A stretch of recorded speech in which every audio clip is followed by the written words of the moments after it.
On this day in history, December 20th, 1192, Richard I of England is captured and imprisoned by Leopold V of Austria on his way home to England after the Third Crusade. Included in the following is an excerpt from the 1944 edition of the Encyclopedia Britannica, going over the history of the king. Richard I, born 1157, died 1199, King of England, nicknamed Coeur de Lion, and Yea and Nay, was the third son of Henry II by Eleanor of Aquitaine. Born in September 1157, he received at the age of 11 the Duchy of Aquitaine, and was formally installed in 1172. In his new position he was allowed, probably from regard to Aquitanian susceptibilities, to govern with an independence which was studiously denied to his brothers in their shares of the Angevin inheritance. Yet in 1173, Richard joined with young Henry and Geoffrey of Brittany in the rebellion.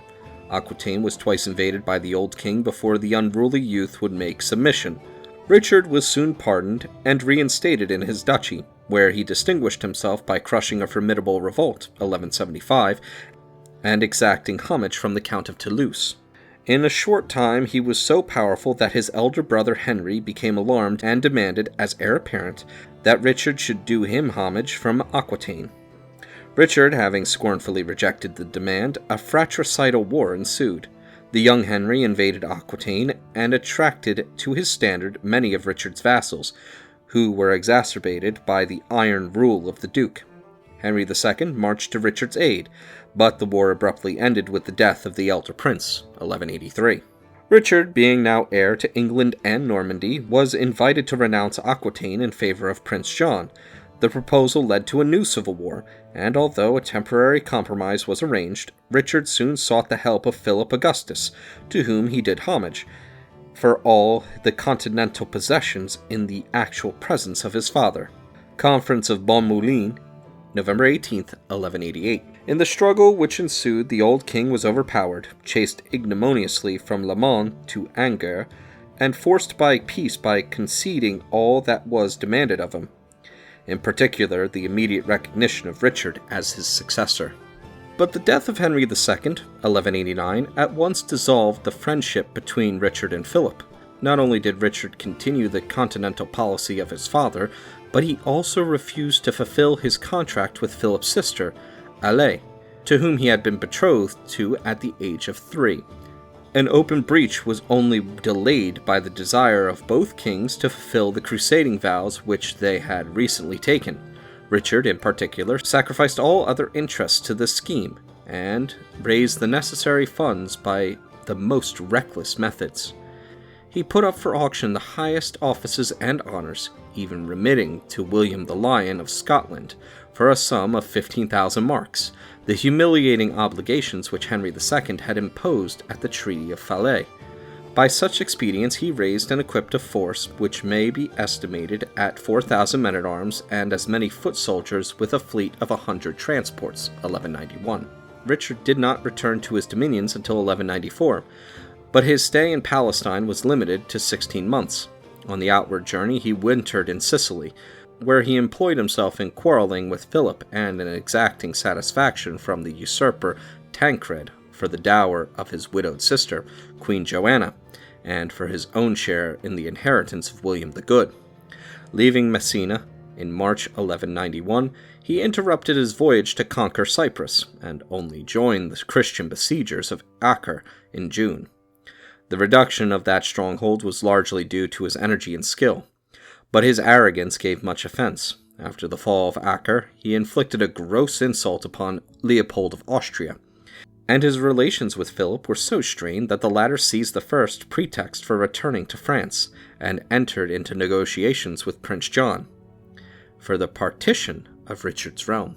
Richard also threw himself into the disputes respecting the crown of Jerusalem, and supported Guy of Lusignan against Conrad of Montferrat, with so much heat that he incurred grave, though unfounded, suspicions of complicity when Conrad was assassinated by emissaries of the Old Man of the Mountain. None the less, Richard, whom even the French crusaders accepted as their leader, upheld the failing cause of the Frankish Christians with valor and tenacity. He won a brilliant victory over the forces of Saladin at Ursof, 1191, and twice led the Christian host within a few miles of Jerusalem. But the dissensions of the native Franks and the Crusaders made it hopeless to continue the struggle, and Richard was alarmed by the news which reached him of John's intrigues in England and Normandy. Hastily patching up a truce with Saladin, under which the Christians kept the coast towns and received free access to the Holy Sepulchre, Richard started on his return, October 9th, 1192. His voyage was delayed by storms, and he appears to have been perplexed as to the safest route. The natural route overland through the Marseille and Toulouse was held by his enemies. That through the empire from the head of the Adriatic was little safer, since Leopold of Austria was on the watch for him. Having adopted the second of these alternatives, he was captured at Vienna in a mean disguise, December 20th, 1192, and strictly confined in the Duke's castle of Dürrenstein on the Danube. His mishap was soon known to England, but the regents were for some weeks uncertain of his whereabouts. This is the foundation for the tale of his discovery by the faithful minstrel Blondel, which first occurs in a French romantic chronicle of the next century. Early in 1193, Leopold surrendered his prize under compulsion to the Emperor Henry VI, who was aggrieved both by the support which the Plantagenets had given to the family of Henry the Lion and also by Richard's recognition of Tancred in Sicily.